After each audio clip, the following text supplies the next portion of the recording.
आज विकास लवांडेंना वाघोली पोलिसांनी ताब्यात घेतलाय आणि यानंतर ज्या पद्धतीची परिस्थिती या वाघोली पोलीस स्टेशन मध्ये निर्माण झाली आणि ज्या पद्धतीने विकास लवांडे यांना सोडवण्यासाठी राष्ट्रवादीचे आजचे प्रमुख चेहरे आणि सगळ्या भूमिकेची एक सारासार करणारे नेते म्हणून रोहित पवारांनी आज या वाघोली पोलीस स्टेशन मध्ये ठिय्या मांडला।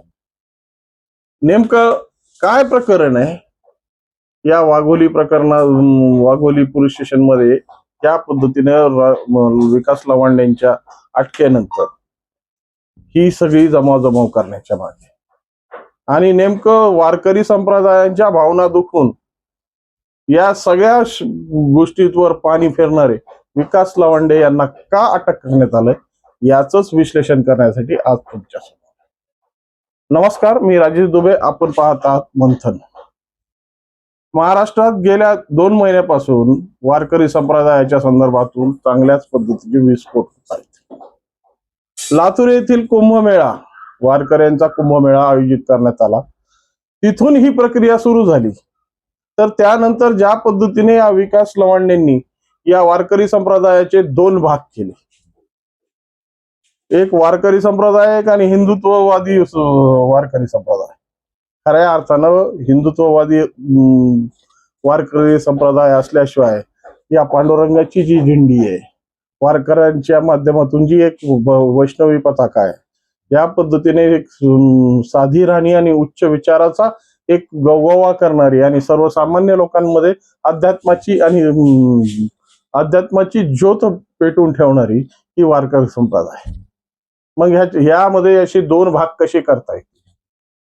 पण राष्ट्रवादी ज्या पद्धतीच्या भूमिका मांडतात आपल्या प्रवचनांमधून, आपल्या कीर्तनांमधून, ही राष्ट्रसेवा म्हणून जी मांडली जाते, त्यालाच अनुसरून या विकास लवांडेंनी याच्या 2 भाग केले।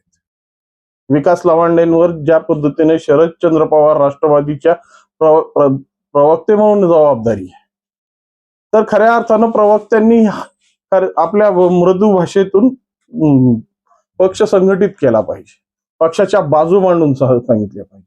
पण शेवटी या विकास लवांडेंनी ज्या पद्धतीचा घणाघात लावून या वारकरी संप्रदायामध्ये 2 फाड करण्याचा जो एक प्रयत्न केला आहे आणि या फाड करून शेवटी एवढ्यावरच नाही भागलं, तर संभाजी भिडे गुरुजींची धारकरी एक जी भूमिका आहे, त्यांची एक चतुर्सूत्री आहे आणि त्या धारकऱ्यांच्या माध्यमातून ज्या पद्धतीने शिवप्रतिष्ठानाचं काम वाढवलं जातं, या सगळ्यांवर सुद्धा विरोधाची ठिणगी या लवांडेंनी नेहमी ठेवली।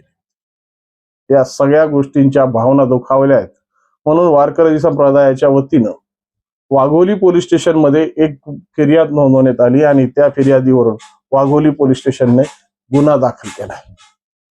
खऱ्या अर्थानं या गुन्ह्याची आपल्यावर गुन्हा दाखल झाला ही प्रक्रिया लवांडेंना माहित होती आणि लवांडेंनी न्यायालयात आपली जी अटकपूर्व जामीन आहे ही सुद्धा मांडली होती। पण शेवटी न्यायालयाने ही अटकपूर्व जामीन फेटाळून पोलिसांना सरळ आदेश दिले की तुम्ही चौकशीसाठी लवांडेंना ताब्यात घेऊ शकता। आता न्यायमूर्तींनी जर अशा पद्धतीचे न्याय दिला असेल आणि पोलिसांना आदेश दिले असतील, तर पोलिसांनी कालपासून जी ससेमिरा या लवांडेंच्या मागे लावला, शेवटी आज दुपारी त्यांना पुण्यातून अटक करून वाघोली पोलिसांनी आपल्या ताब्यात घेतलाय।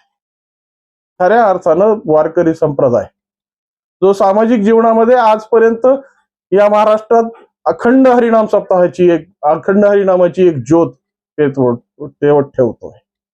खऱ्या परिस्थितीत आजपर्यंत कधीही या वारकरी संप्रदायाच्या संदर्भातून अजूनही कशा पद्धतीच्या भूमिका समोर आलेल्या नव्हत्या। मोकळ्या पद्धतीने सामाजिक क्षेत्रामध्ये आपली ठाम भूमिका आणि पांडुरंगाचा गजर या वारकरी संप्रदायाने नेहमी ठेवला। मग ज्या पद्धतीने परिस्थिती बदलत गेल्या आणि परिस्थितीला बघून या वारकरी संप्रदायावर जेव्हा राजकीय पक्षांची डोळे फिरू लागली, खऱ्या अर्थाने या राजकीय संप्रदायाच्या माध्यमातून जी परिस्थिती या संप्रदायावर ओढली, खऱ्या अर्थानं त्याचेच परिणाम म्हणून खऱ्या अर्थानं ही जे 2 भाग करण्याचा विकास लवांडेंनी प्रयत्न केला आणि त्या पद्धतीचा त्याचा समाचार घेतला तो संग्राम बापू भंडारे यांनी। या सगळ्या गोष्टीमध्ये ज्या पद्धतीच्या या 20 कीर्तनकारांची जी यादी निर्माण करून यांना वेगळ्या पद्धतीची परिभाषित करून जी भूमिका मांडण्याचा प्रयत्न लवांडेंनी केलाय ना, त्याच्या निषेधार्थ संग्राम बापू भंडारेंनी त्यांच्यावर शाई फेकली. आणि खऱ्या अर्थाने या सगळ्या गोष्टीची भूमिका मांडत असताना सुद्धा या विकास लवांडेंच्या अटकेनंतर ज्या पद्धतीच्या खोचक प्रतिक्रिया संग्राम बापूंनी दिलाय ना, खऱ्या अर्थानं ही प्रतिक्रिया आज समाजाला भिडणारी, समाजाच्या मनाला स्पर्श करणारी. कारण की या सगळ्या गोष्टी राजकारणाच्या जागी राजकारण राहील, समाज व्यवस्था ही समाज व्यवस्थेवर राहील, पण ज्या अध्यात्माच्या जोडीनं ज्या परिस्थितीनं महाराष्ट्राला जोडण्यात आलंय, महाराष्ट्र ज्या पद्धतीने या अध्यात्माने प्रत्येक खेडोपाड्यापर्यंत ही हरिनामाची ज्योत ही अखंडित ठेवली, त्या अखंडित ठेवणाऱ्या लोकांमध्ये असे दोन फाड कशामुळे करतात, काय संबंध आहे? आणि आज शेवटी मीडियाने सुद्धा आपले रंग दाखवले. या मीडियाने आपले रंग दाखवत असताना ज्या पद्धतीने चाटुकारितेची भाषा वापरत ज्या वारकरी संप्रदायाच्या लोकांनी या वाघोली पोलीस स्टेशन मध्ये जाऊन आपली फिर्याद नोंदवली, त्यांना सुद्धा भाजप प्रणित करून टाकलं. खऱ्या अर्थानं हा चाय बिस्कुटे प्रकार मीडिया कुठपर्यंत सांभाळणार? जर एखाद्या संतप्त झालेल्या माणसाने जर आपल्या भावना प्रकट केल्या, आपली तक्रार दिली, आपली फिर्याद दिली, तर त्याला जर मीडिया या पद्धतीने त्याच्यावर आरोप लावत असेल आणि त्यांना आरोपीच्या कटघऱ्यात उभं करत असेल, काय संबंध आहे भाजपचा? आणि कशामुळे भाजपचं नाव जोडून या वारकरी संप्रदायाला बदनाम करण्याचा प्रयत्न? भाजपचा कोणता कार्यकर्ता जाऊन त्या ठिकाणी या पोलीस स्टेशनवर दाबदडप करत होता का? किंवा या पोलीस स्टेशन मध्ये जी फिर्याद नोंद झाली ती कोणत्या भाजपच्या लेटर पॅडवर नोंदवण्यात आली का? या सगळ्या गोष्टी आज खऱ्या अर्थानं चाय बिस्किटे मीडियानं आपल्या पद्धतीने रंगवणं सुरू केलंय. आणि जसे रंग रंगवत आहेत तशा पद्धतीच्या प्रतिक्रियाही या लोकांना मिळत आहेत. पण शेवटी वफादारी जोपासणं गरजेचं आहे ना. त्या वफादारी जोपासण्यासाठी भलेही आमच्या तोंडाला काही लागलेलं असेल तरी त्यांना त्याच्याबद्दल कसल्याही पद्धतीची तमा नाही. आणि अशा परिस्थितीमध्ये सगळ्या जगाचं प्रबोधन करायला निघालेले, जगाला आरसा दाखवणारे हे चाय बिस्कुटेवाले खऱ्या अर्थानं सामाजिक परिस्थिती मांडणार कशी? आणि याच परिस्थितीमध्ये ज्या पद्धतीच्या भूमिका आज वारकरी संप्रदायाच्या माध्यमातून उभ्या राहिल्या, खऱ्या अर्थानं वारकरी संप्रदायाच्या ना अध्यात्माच्या दृष्टिक्षेपात सर्व समान आहेत. कोणाच्याही मतावर, कोणाच्याही विचारावर कोणाचा पगडा नाही. ज्या पद्धतीची परिस्थिती येईल, ज्या पद्धतीनं संरक्षण मिळेल आणि ज्या परिस्थितीमध्ये वातावरण वाहील, त्या पद्धतीच्या परिस्थिती आपोआप सामाजिक भूमिकेत अंगीकारल्या जातात. मग त्यासाठी वेगळ्या पद्धतीचे प्रवचन आणि वेगळ्या पद्धतीचे अध्यात्म मांडण्याची गरज नाही. पण आजकाल काय झालंय, या प्रसिद्धीच्या लालसा एवढ्या मोठ्या प्रमाणात झाल्यात आणि स्वतःची विश्वसनीयता जपण्यासाठी काही मंडळी चाटुकारिता करण्यासाठी नाही त्या पद्धतीने लाळघुटेपणा करू लागलेली. खऱ्या अर्थानं अशा पद्धतीने लाळघुटेपणा करणाऱ्या लोकांना समाज आपोआप बाजूला करतो, त्याला वेगळं म्हणण्याची गरज नाही.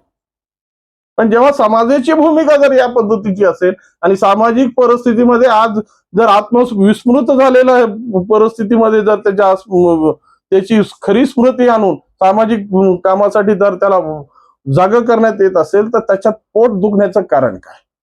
पण हे सगळे षडयंत्र आपोआप आपल्या मतदानानं आपल्या फोडण्यासाठी, आपल्या राजकीय भूमिका, आपल्या राजकीय पोळ्या भाजण्यासाठी अनेक जण करतायत.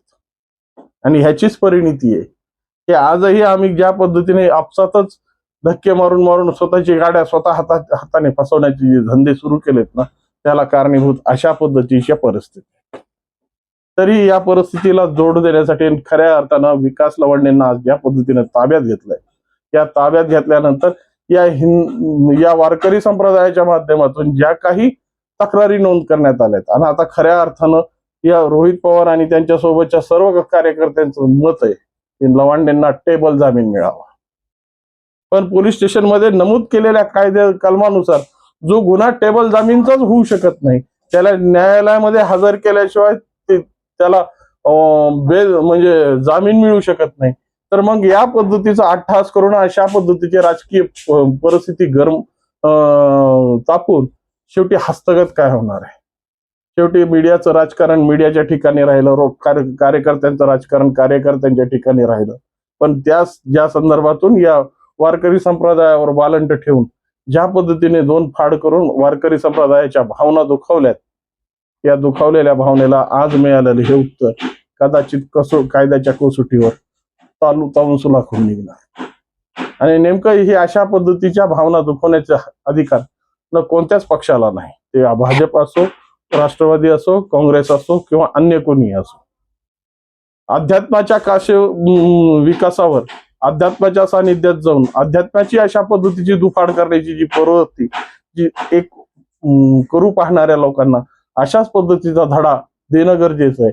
आणि सामाजिक परिस्थितीमध्ये खऱ्या अर्थानं सामाजिक ज्योत पेटवण्यासाठी जी महंतांनी लावलेली आहे जी भूमिका आहे, ज्या पद्धतीनं हा वारकरी संप्रदाय सगळे जातीभेद मतांतर विसरून शेवटी अखंड हरिनामाच्या भक्तीमध्ये एकत्र येऊन सामाजिक परिस्थिती परिवर्तन करण्याची धमक ठेवतो, त्या अखंड हरिनाम सप्ताहाला अशा पद्धतीनं फाड करणाऱ्यांच्या लोकांची जी परिस्थिती आज कायद्याने केली आहे त्याबद्दल तुमचं काय मत आहे, त्याबद्दल तुमची काय भूमिका आहे, निश्चित कमेंटच्या माध्यमातून कळवा. आणि व्हिडिओ आवडला असेल तर लाईक, शेअर आणि सबस्क्राईब करायला विसरू नका. नमस्कार.